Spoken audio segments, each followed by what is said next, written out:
weligaa ilmo la xadaayo si toosa ma u aragtay? muuqaalkan la yaab kale bal daawada.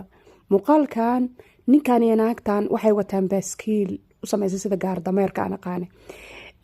waxaana la wataa boorsadaas waxaa la rabaa in lagu qaato ilmaha yarka ah. wiilka roone finaanada cad wata lama rabo, laakiin waxaa loo baahan yahay gabadha yartaa in la qaato. hadda cunug walahi ilmaheennu waa xariifin, ilaahay hanoo badbaadiyo hanoo daayo. cunug soomaaliya joogo oo intaa la eg oo wiilka yacni finaanada cad wata la eg oo ka waran aan badbaadi karin cunug yaroo la dhashay. laakiin waxbaa lagu taabtay cunugii. warqadaas markay ula soo baxday cunug wuu sasay, ma aqaan wax lagu sameeyey, wuu shoogay, wuuna cararay. xataa qofna uma wacaayo, wuxuu leeyahay naayaa ka gaarsii si degdega cunugan usoo qaad, yacni gabadha noo soo qaad buu leeyahay. waxay tiri may ma degdegi kari, waa inaan geesa iska fiirfiiriya. 4 koone iska fiirisay, gabadha yareeda gacanta kasoo qabatay, waxay tustay warqadii wiilka ay tustay. cunugtu waa diiday, mayay daagan tahay, maya walaahi cunugtaaba activesan maasha allah. kolley warqadda waxbaa ku jir, way ka carartay. waa laga daba orta, loogama harin. waa la soo qabtay salaamo qowla birabirac min allah ilaah kuwaanoo kale naga badbaadi shartooda dhabaa lasoo siistay. meesha hindiya waaye.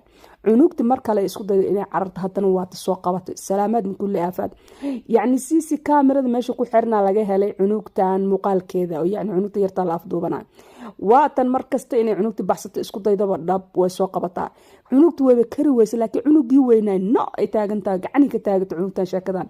cunugii weynaaya la dhashay ee doqonka ah ee waaridkiina aan u wicin, dirdirisana aan u wicin, ee carar wixii lagu sameeyay adikaala sheeg. waaqadan la tusay cunuga asagaba waa la tusay, wuuna cararay. laakiin gabadha yartaa waa kari laadaay maasha allah. way isku dayaysaa mar walba inay ka baxsato, laakiin waa laga awood sheegan, waa loo awood sheegan sababtoo waa ilmo yar oo majuqaa arkaysid, waa 2 jir haday ugu badato. laakiin dadkan waa weyn, ilaaha weyne waxay duliyaasha cadowga ay u gacan gashay. cunugti baxsada isku dayaysaa, marba mar ka dambe waxbaa loo soo bixinaya, waxbaa gacanta loo saaraa. sida arkaysiin waxbay boorsada kasoo bixisay, gacanta u saartay, daankii ka dharbaaxday, way ku qalqaalinaysaa. cunugtii wixii qabatay rabaayaday noqotay. ujeedaa noor hadda ma cararayso, wixii bay haysaa. boorsada galaa lagu yiri inta loo furay, way adkaysay. waxay ka qaadaysaa alaabtii u dhiibtay, afkii u gelisay. waa markaan bes waa tagtay cunugta already saalay ku qabsan tahay. mujeedaa meesha kama dhaqaaqayso, warqadda ii qabay dhahday. 4 koone iska fiirina. cunugtii waa rabaayadaysantay, meel ay u ordaysa iyo meel ay ka aadaysa malaha. wixii bay juruq siinaysaa wax ay yihiinba. 4 koone iska hubisa. marka waxay tiri kaale boorsadaas oo dhexgal. cunugtii waa fiirinaysaa, soo gal. okay hadda waa wixii sameeyay way sameynaysaa. mujeedaa rabaayada noqotay, wixii laga rabaa laga samaystay. hadda boorsadii cunugta ayada lugaheeda ku gashay lama gelinin, sida arkaysiin. boorsa waa waxa lagu